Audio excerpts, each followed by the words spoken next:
That sucked. It's not the worst thing in the world, but it's not good at all. Not good. Okay, let's discuss this from the beginning part. Tennessee cannot rebound against Florida. This has been a theme, but like in general, no one can rebound against Florida, and that's been a theme. So it's not a new thing.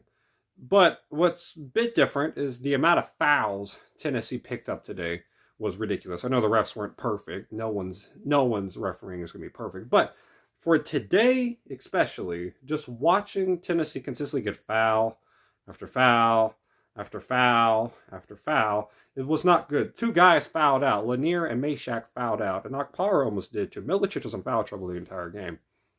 I mean, I would disagree on Barnes on one thing. I would have let Milicic ride it out in the first half, and if he gets his third, he gets his third. That's how, if I was a coach, I would do it. You pick up your third, or pick up your fourth. Like if you pick up your fourth in the second half, also just ride it out because he's probably going to get fouled out either way, and if he doesn't, you played him the entire time. So you take that risk. But this game in general was in control for the most part by Florida. Florida controlled it most of the way through. That's without a doubt, and I think anyone's mind. I mean, Tennessee had a good start, I would say. Florida just kept hitting the big threes, and Walter Clayton is a beast. I do not like watching this guy play when he plays Tennessee, but when he plays anyone else, it's a sight. It's a very fun thing to watch.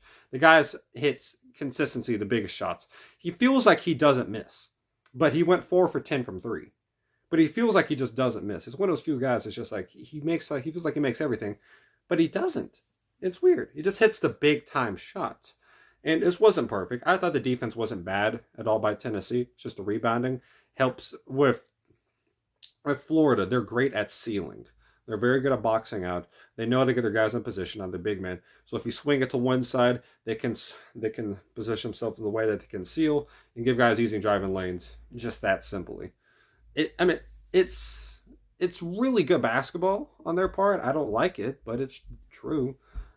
Just Tennessee got in the way, not out hustled. I don't think they got out hustled. They got outsized, which is what happened against Ole Miss.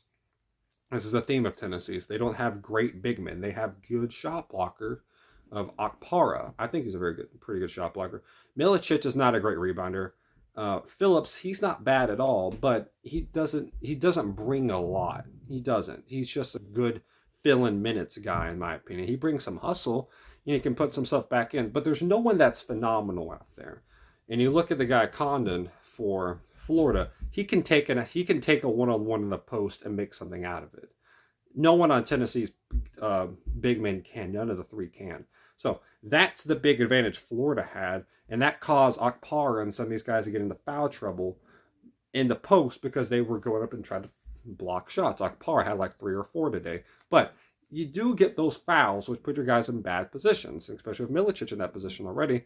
It's not a good thing to do. Lanier, he missed. He was just missing shots.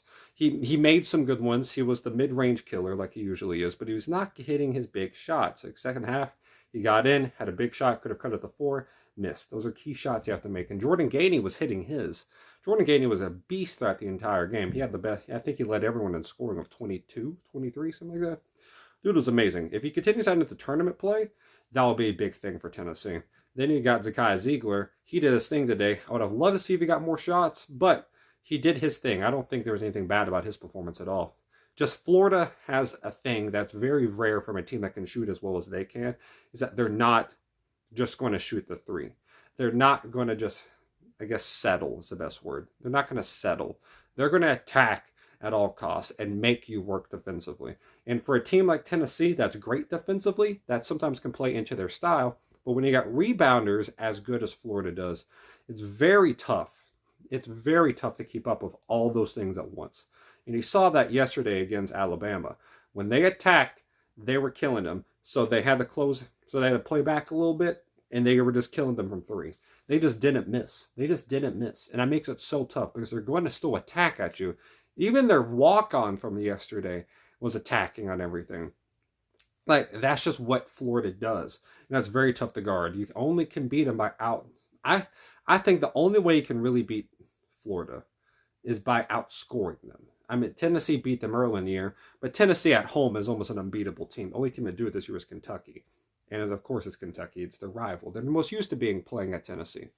But Florida had a really, really bad game that day. You look what happened against Georgia, Missouri, and Kentucky. They got out and ran, and they got out and got a double-digit lead early. Missouri was killing Florida in the first half. Georgia, same thing. Kentucky had a lead. Like, they got out ahead of Florida, and they just held on. Georgia just held on. Missouri barely held on. Kentucky was the only team I think that really, really just beat them, and they dropped 106. They won by 6. Like, that shows how good Florida is at scoring.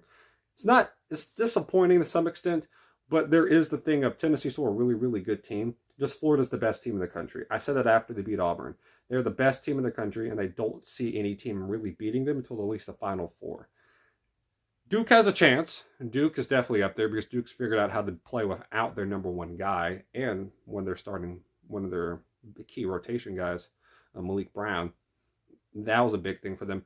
But I don't see anyone else. I mean, Houston, maybe. Houston might be the only close to somewhat better team defensively than Tennessee. But they consistently choke in the tournament. And unless they run into Tennessee again, I doubt they're going to have that. So I think Florida has a clear run. But we're going to see what happens.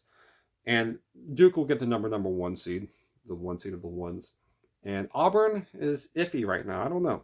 But Tennessee, I can't feel bad about their performance today. They tried their best. They did their job. They never gave up. I mean, just Florida's I'm not saying...